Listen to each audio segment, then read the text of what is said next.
American in lifestyle, global in spirit, Indian at heart. You're listening to Desi Tea Talks. Hi everyone, welcome to another episode of Desi Tea Talks. It's me, Aishwarya, Manasi, and Parija, and we are bringing another fun episode of our podcast series. Before we move forward, please like, subscribe our challenge that keeps us going, that keeps us motivating to produce more content.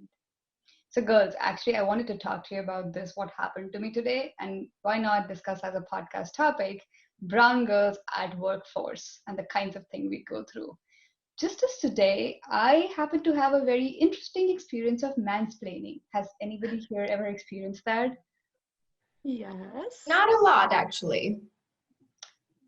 Okay, I think maybe it's just been too often, or because of maybe people are due to COVID, maybe people are sitting at home and pissed off. But off late, I've seen this trend come so often where people go in and say, "Oh, Aisha meant this, Aisha meant that," and like I'm going on in a meeting and somebody just goes in and stops me and then explains the thing again. It just bothers me, and it bothered me so much at work today. So I just thought, let's talk about it. What are some of the challenges we all face as women of color in the task force? Manasi, do you want to start something about your experiences? Oh gosh, there's so many issues with that, right? I'm actually in a very niche industry. As you may know, I'm an environmental consulting and I'm an environmental engineer. There's really not a lot of women in this particular industry in general. So you can imagine the kinds of thing I could be going through. I work, especially when I first started, I was in the field a lot. A lot. So I was dealing with a lot of these, vendors, construction workers, contractors, and these kinds of people who just, not to be biased, but they don't have that attitude towards women that they can take physical activity, they can, deal with, things that are like hands-on. So I definitely struggled a little bit in the beginning, wherein, to express my authority, where it was just hard to be heard. I'm a woman of color, but also a small woman, right? So it's really easy for people to just ignore me unless I make myself heard. So that was like a big challenge for me just being in the workforce. But in general, I feel like things have changed so drastically. I feel like we're blessed in the sense that at least careers are important to us and it's not a taboo anymore. Yeah. Can you imagine back in the day how women had to struggle to be able to even work, whether they wanted to or not? An option was not provided. At least an option is being provided to us now, or is available to us now. We just have to seize it, right? So I kind of wanted to touch base on that a little bit first. Like, what do you think, how it was for the women back then, whether of color or not? Obviously women of color just generally being from less developed countries, the trend caught on much later. So it's common in women of color to have those problems, especially back in the day. And I wanted to kind of give like a very uncommon example in terms of that. My grandmother, may she rest in peace, but she pretty much was a single mother to four children. She was from a small town in India and she left her husband. It's a long story, but she basically left her husband and there's whatever, it's a long story about that. But she moved to the city, to Mumbai, which is a big city, on her own with four kids in tow, and she worked almost her entire life as a school teacher, which was so very uncommon. Just the taboo of leaving your husband was such a big deal. But secondly, to travel to a whole different city and start your own life there, like she single-handedly was successful in educating, very well educating all four of her children. My father being the most educated of them. Obviously, once you start getting education, you learn the importance of educating others. So, my parents both were working my entire life. My mom was working her entire life. I think it was more out of necessity than out of just wanting to work, I think, for her. But because my grandmother took that leap and took that step towards, achieving like a modern world for us, we were able to get there. We've come so far. So, kudos to her and kudos to women like her who led the initiative for us to kind of just walk into their paths and made it easier for us to be able to just be able to work now. So do you guys, I'm sure you guys have examples like that too, but what do you think? How has it changed since then? So true. And kudos to your grandma. Actually, I see all of your cool strength coming on. You got it in your genes, huh? So, you know what? So true. Back in the day, women did not have the opportunity to think about career. Just the fact that they could work or not was always dependent upon, oh, are my parents allowing it? Okay. Or is my husband allowing it? It was never about you yourself doing it. Funny story, my mom's dream as a kid was, I want to be able to go out and work. Like, she just wanted that whole look and the fashion of holding a purse and going out and working. I'm like, really? Like, you never thought about becoming something? Or it's just so different now. Now we have all these many dreams and ambitions, and I want to do this. I want to have a business of my own. I want to grow so much in my career. But these things, and we are blessed. We are a very blessed generation. Coming from a South Asian country, we have the opportunities which probably our parents or the parents or our grandparents never had, and they had to fight for it. So I 100% agree with that feeling. Things are changing. Like I said, not many people were working back in the day, right? So people keep talking about, oh, how there are not so many women CEOs or not so many women leaders. That's because women actually never were a part of task force. Just give them the opportunity to be in the task force and then have it compete, right? So yeah, that's it's a good change. How about you, Parija? Like you girls know, and a lot of our listeners know too, that I'm a tennis coach by profession, and I've spent almost 3/4 of my life so far on the tennis court. And a female working on the tennis court was never an option. I cannot say never an option, but it was a rare option, So me as a player, I never played under a female coach because there were no female coaches at that point. There were only male coaches everywhere. So even to think about working as a female coach was a big thing. And especially a brown girl in America working as a tennis coach, which was like, I feel like the rest of the family, my family is still in shock that how do I manage to still work as a tennis coach? So it's very different because in sports industry period, female coaches are not, there are not that many. And couple reasons is because sports being so physically demanding, like women eventually give up because they like to plan families and they like to, be more of a family lady. And obviously sports does not allow that because the working hours with sports are so different and just a physical thing that's needed. And all of a sudden you can be injured and you can be on the bed for like 6 months. So just thinking all of those things in terms of like income and physical work and everything, female coaches overall is not a very common thing. So I kind of faced that a little bit because like I worked in multiple regions in America and there have always been less female coaches. So I always felt it more like a perk for myself than like a challenge because I really did not have much competition anywhere.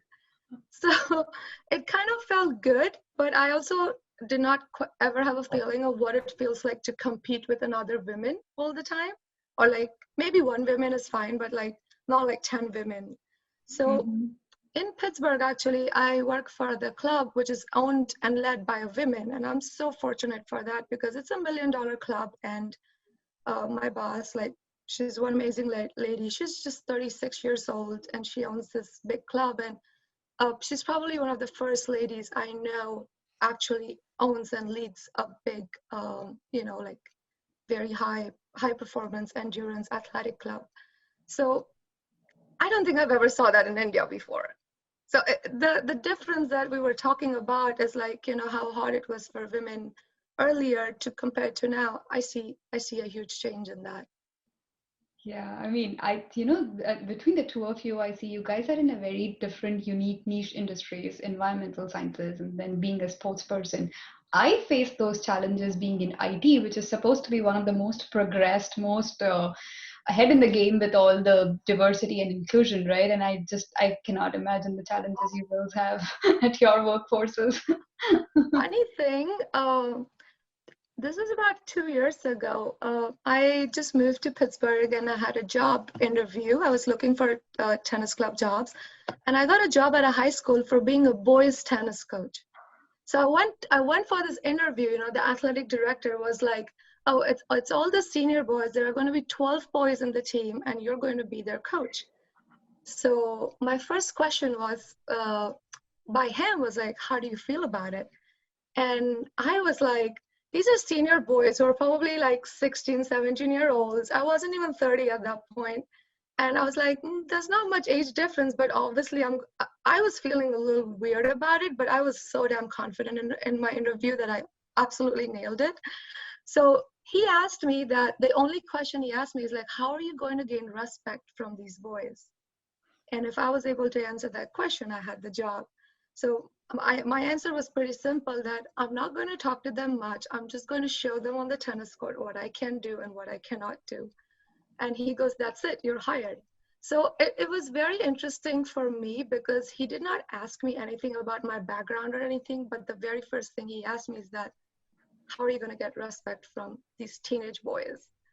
And I'm like, wow, like I wasn't prepared for that question at all, because I thought he was gonna ask me about my background or my achievements or experience, blah, blah, blah. But since then, my attitude towards work has changed a lot.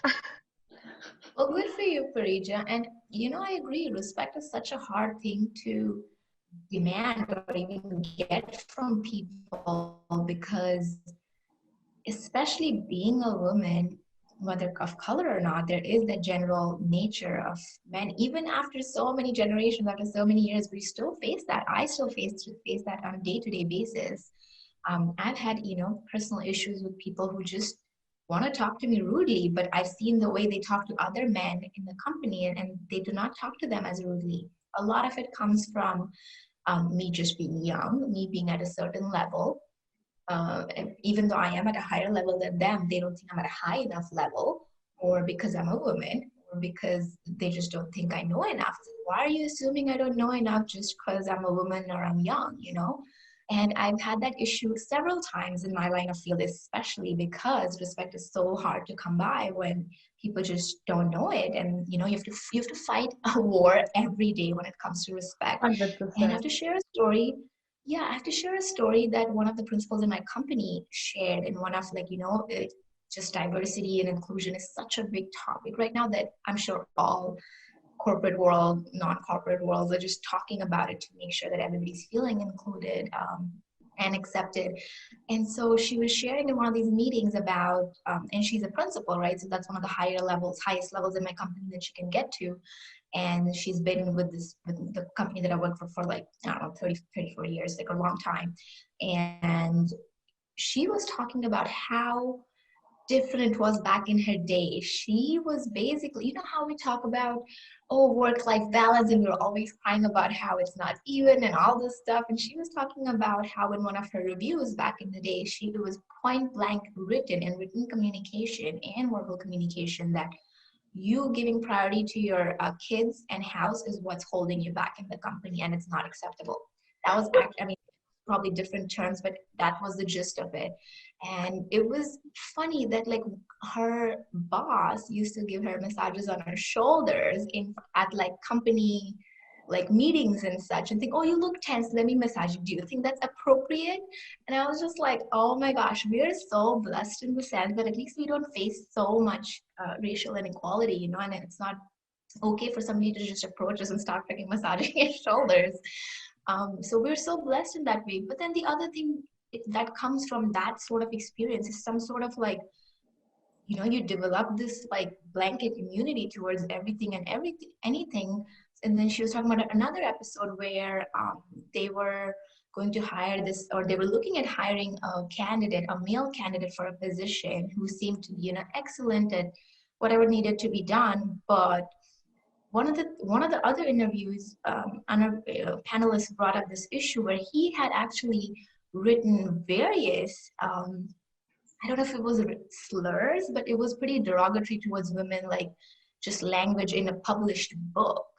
And that was just like, and that the principal that I'm talking about, she was just like, oh, it's not a big deal, whatever, I'm used to it. And then she like thought about it and realized, well, just because I faced it back in the day doesn't mean, I have to have the people who are now working under me or by me face the same issues, especially since I can control it. And that's such a good attitude to have. Like a lot of the people, a lot of the women even who have been in the industry for so long don't realize that just because they faced it doesn't mean we have to face it. Unless they change something, nothing's going to change in the future. So I'm talking about them. A lot of these people in the past did do that change, which is why we are able to live in this. And it's up to us to continue the change and make it even better for the women of color, everybody, to feel included and, just move forward and grow as a community, to be just accepting of everyone. That's what I say. We are a blessed generation, how things are given to us. So in a format where things are evolving and people are at least talking about it. Like one of the founders of my previous company, she told me how when she started, there was no pumping room in the office and she had to actually put up a place for it because it was the need of the hour and she had a baby. So these are things that it was always a man's world, right? I mean, we can disagree about everything, but it started off as a man's world. The task force and the working hours of 40 hours per week were defined thinking about a man's capability of going in, working for 8 hours and coming back home and eating food and just relaxing. I mean, it was never accounted for that the same man is going to come back home and, cook and to take care of kids and things like that. So there is a dynamic of the society that is moving forward towards, oh, we should all be equal, we should all have equal workforce, but then sometimes the roles and the responsibilities have to also change at the personal front. So I think we are still all struggling to make that adjustment. At least we are going in the right direction. Women are only holding that change, I feel. I think women are marching on the right path. Yeah, I agree. I remember like when I used to play tennis tournaments back in the day, obviously boys and girls used to be a different draw of matches, and their prize money would always be split. So boys would always get more money than the girls. And it used to be so annoying because we were all spending as many, like 7 days for the tournament. We were also traveling and going. And then like girls always got less money. So I think our state was one of the very few states. Maharashtra state was at that point started equalizing the prize money based on the point system and all. And like eventually, I mean, even in the tennis world and Grand Slams and all, there was this big controversies between why men used to get more prize money than women at that point, because they had a point that men brought a lot more audience than women, But the second Serena Williams got into the picture, and it was like she was capable enough to beat all the men out there, and the public was coming for her. So it was, there's actually a really good movie about it by Billie Jean King. She was one of the greatest legends in tennis, and of the whole controversies about how like tennis players, women and men, kind of get paid equally now. But in terms of sponsorship world now, like, all the big companies and your people, things have changed quite a bit because now women are coming more forward, I guess. That was a big thanks to Sania Mirza and Saina Nehwal from India, at that point where because of them, I think it changed a lot, at least in the Indian sports world. I think it's all across the world that like girls are now having good examples to look up to. Like we grew up in this ambiguous world where, okay, everybody is doing their thing. But I was reading Indra Nooyi's biography the other day. She came to the US, studied in Yale. She was wearing sari all the time. She did not know how to figure out things, and she worked her way up where she is. That diligence and that kind of tenacity, those are the things that we are seeing now. Those are the things we are actually looking forward to. These are the women who are actually paving way for us.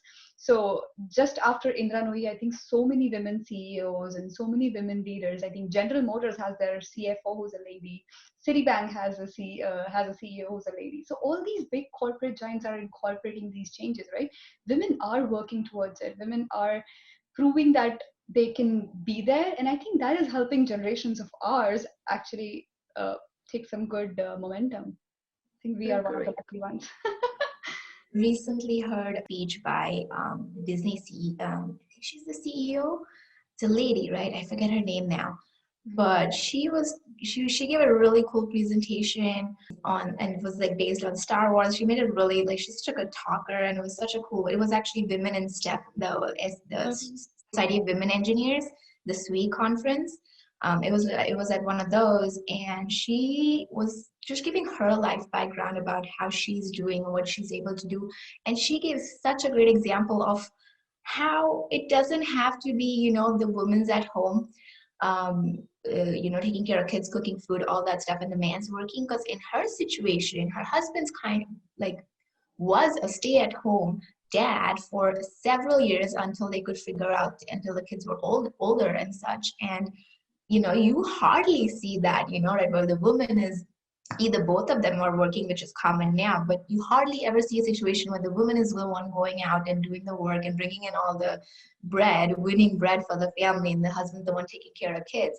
And I thought it was amazing, and I actually recorded it and sent it to my husband, because he's always talking about how he doesn't want to work and he wants me to work all the time, and he can just sit at home and like do whatever he wants, just keep going to school, and that's like his ideal life, which just speaks of like how far we've come along, where it was back in the day a taboo for a man to not work and support his family, and now it's, that's what they dream of, So I swear, I think both my husband and your husband have talked about it. They're like, just go do it. I'm happy to chill at home. I just don't feel. I said, but yeah, like, they're like, just go do it. I'm happy. They gave me actually, my husband the other day gave me a number. The day you reach this number, I'm happy to just sit back at home. I don't care.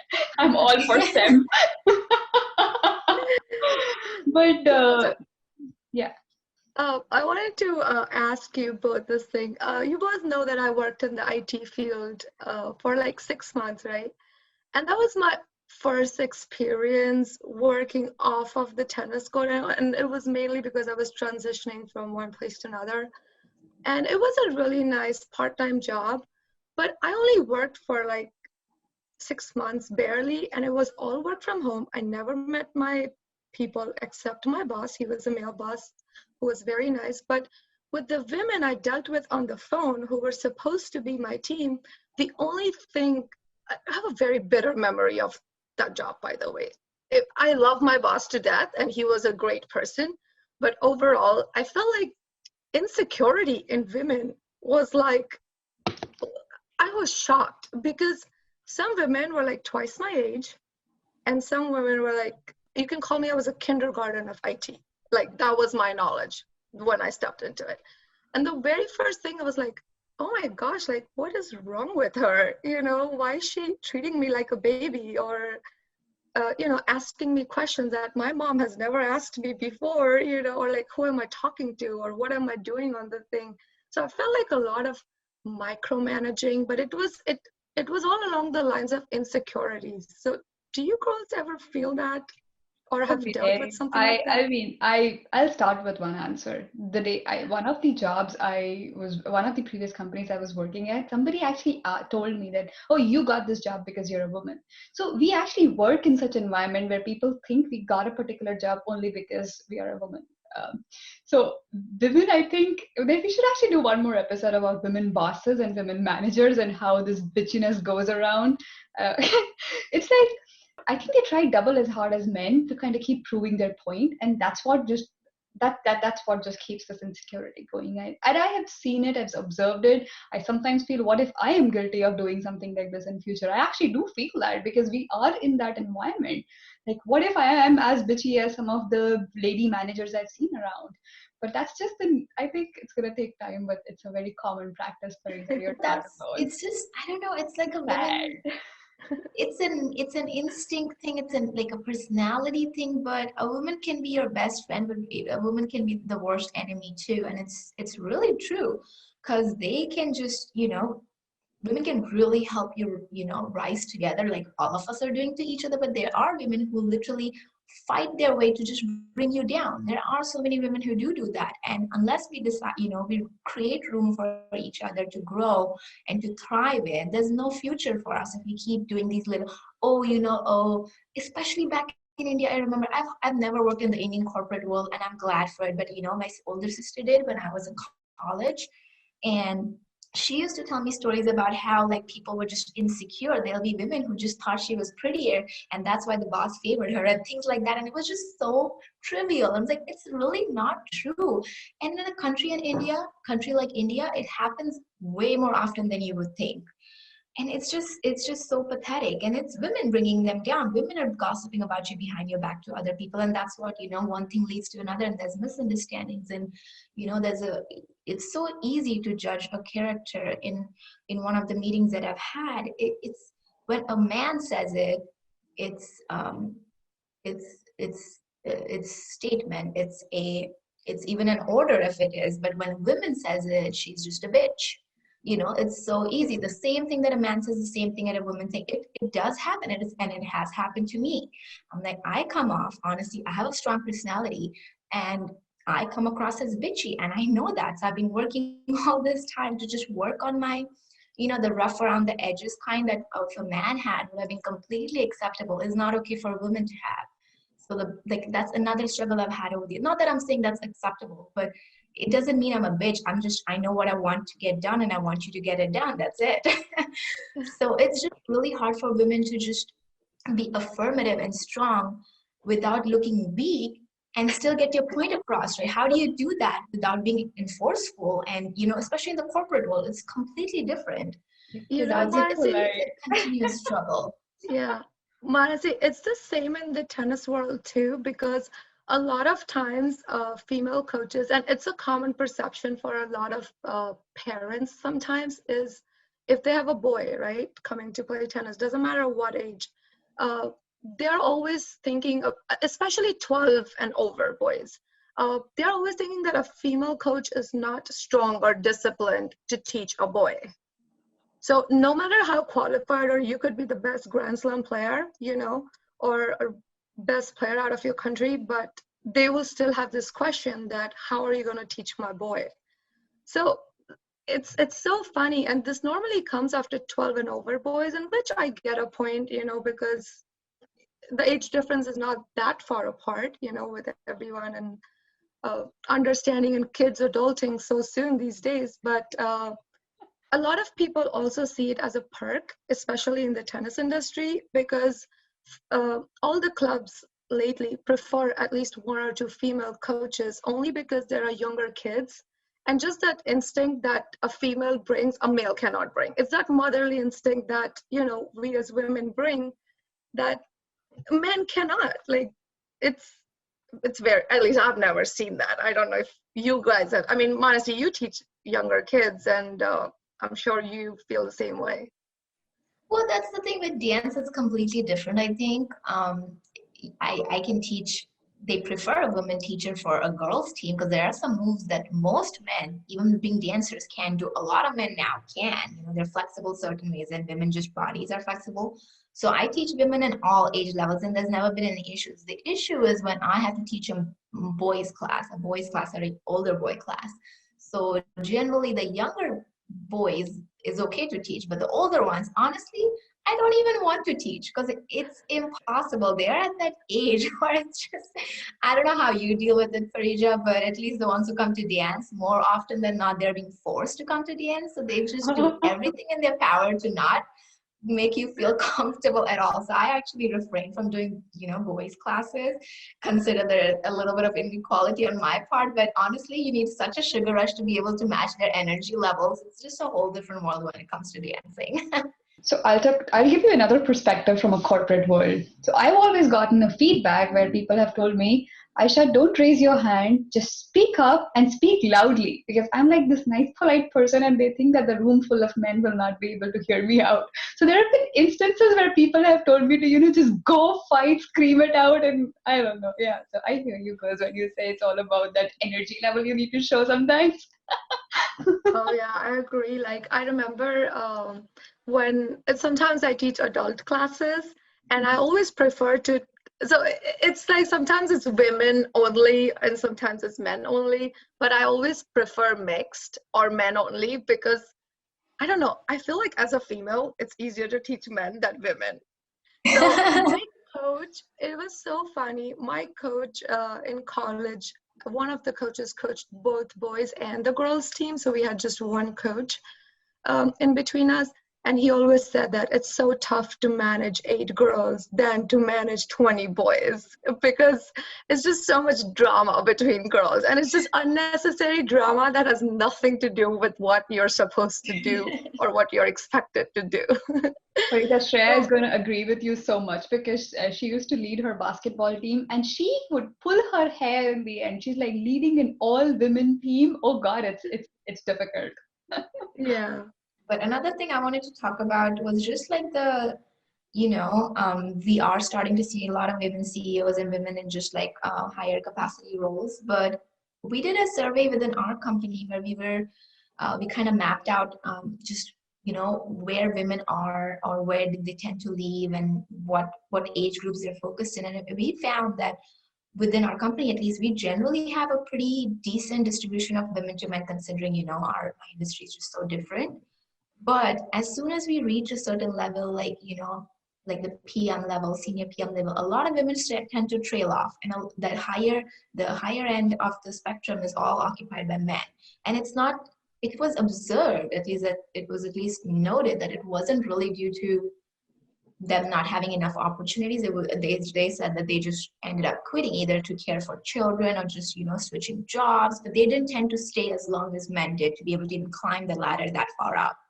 And so, it was just interesting to me that, it does make sense, right? Especially if you tend to have children, your focus shifts, or if you're just not comfortable in a cutthroat industry like consulting is. A lot of people just move to like a, more easy, more 9-to-5 type of jobs, because in consulting, you can't have a 9-to-5 job. Most of the jobs nowadays in the corporate world are just not 9-to-5. But people prefer that more like government jobs or like more stable jobs where you can work those hours and not have to fight for that work-life balance, even though I think it's a pretty good deal. But I can imagine if somebody had kids and stuff, it gets hard to balance. So that was something that was noted, and they're working to kind of make that flexibility. One of the things they did that I thought was amazing was we actually have a pretty good maternity leave program now, which was, it's still, compared to Europe, like nothing, but they increased just because of all the feedback they received from, the employees. The employers actually increased their maternity leave time, which I thought was amazing, that at least they're listening, at least change is happening, that, you're getting full pay for a longer period of time, not just because of the state mandate, but because the employee interest. They're just trying to make themselves look good and obviously, make everybody happy and make sure that everybody comes to work for them. But still, I think it's a great step towards doing it, and I'm glad they're doing it. But do you guys see anything like that within, I'm sure tennis is kind of like that too, because, it just gets hard to keep up with that physical activity as you grow older. Women are not, and women just tend to, physically kind of deteriorate, unfortunately, sooner Something than men. about tennis I loved is when Serena Williams was coming back to work and how those posters were put up to welcome her. I think that was a cute thing. But yeah, that was really cute. Yeah. Tennis world is a little bit different because there are not that many full-time employees working at a club. So normally when you work in tennis, you're always working like part-time somewhere, and then you make your way around by doing private lessons and stuff like that. So I guess if you've been with the club or if you're the owner of the club, yeah, maternity leave is all yours. But for the most part, it's pretty much like, yes, you have to take a break for like 6 months or, whatever the break is required. So there are very like rare clubs, I guess, all over the world who you can work full time and offer like a proper package and 401ks and all of that stuff. But for the most part, unfortunately, it's just a complete break, which I kind of see it in a positive way, because at least you are like, fine, you're going to take a break, heal yourself completely, and then come back in full swing. But there's always an opportunity here to at least like stand back on your feet, no matter where. You can start with like 5 hours a week or 10 hours a week. You don't need to, I don't think it's that hard to like find at least a part-time job in tennis. I'll speak about tech.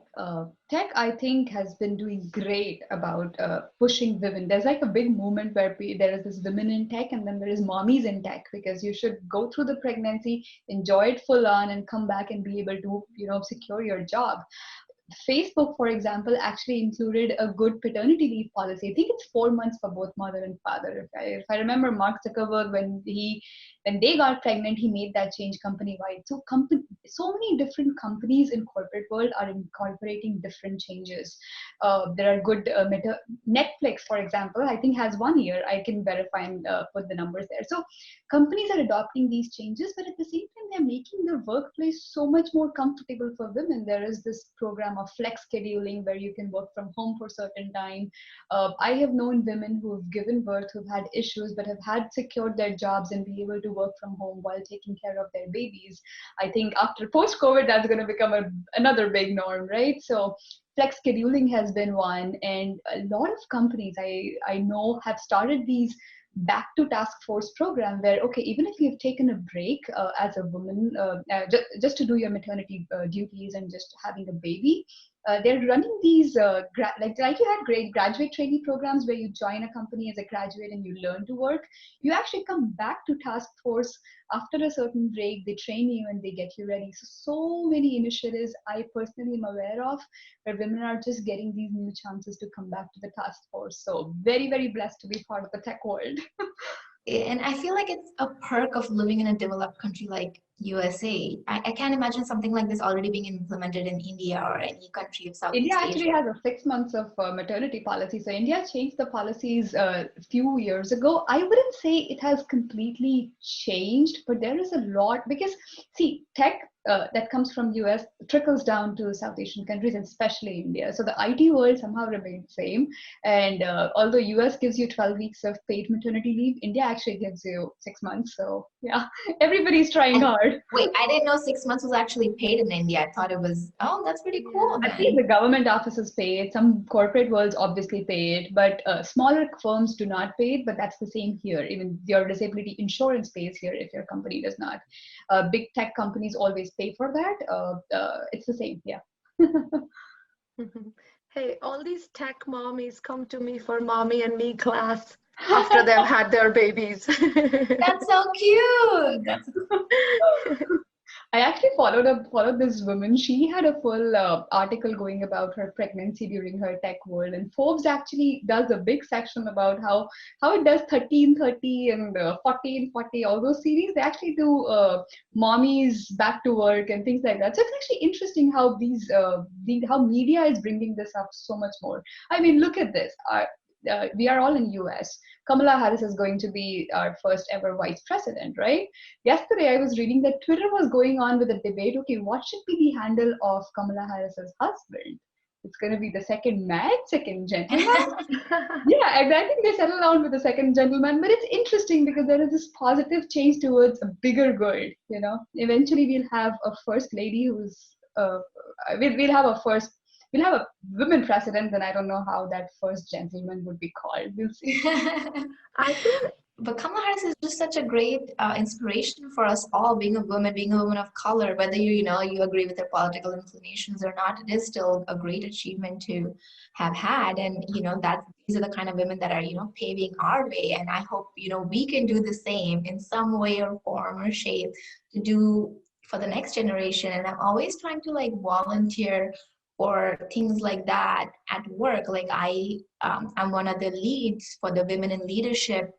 We have a community or committee for women in leadership, and we put together meetings and just material to help people out, to help women kind of grow and foster. And I feel like this is kind of like my legacy. This is what I'm going to leave behind, not just everything I do, but I want to be able to create a better world, an even better world than what I have had, and not have them face even the little bit of issues that I faced being a woman of color here. So it's incredible the world that we're living in, but there's still, ways for us to go.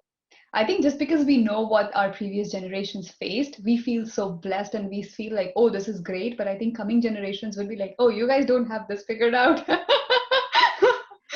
I hope for that to become a normal where people understand that is because right now, even today, we make adjustments. We just compromise at so many fronts, right? There will be a time when people will be like, okay, maybe you guys are thinking about something wrong. It should not be the normal thing. a lot of it also changed after that Me Too movement. Oh yeah. I mean, I thought like women started coming out more, and there's this different confidence in women just like arose out of nowhere, which is really positive to see. So I've seen men scared too, Like one of my friends, so one of those couples I know, they both were dating in the same company but different org. So that was like, an okay thing.